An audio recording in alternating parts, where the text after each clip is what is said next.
Мінекей қыс айында тауықтарға осылай 40 қабат беремін. Мынау 40 қабат. Бір 40 қабақты сатып алып келдім, жаңа 700 теңгеге. Қыстың күні көк шөп тауып бере алмайсың, сол себепті 40 қабат береміз осылай. Міне бір 40 қабатты осылай 40 қабатты осылай алдына тастап қоясың. Осылай бір шеттен жей береді, кешке дейін бітіреді осыны. Тураудың қажет жоқ. Домалағынан қоя саласың. Өздері керегін жей береді.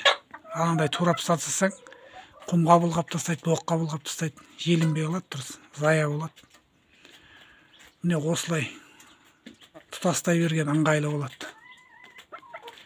Тауықтарың біріншіден ауырмайды, қыстың күні грипп болмайды, тұмауламайды деген сияқты.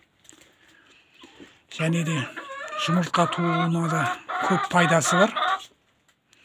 Міне осы жерде қазір 20 шақты тауық бар. Міне осылай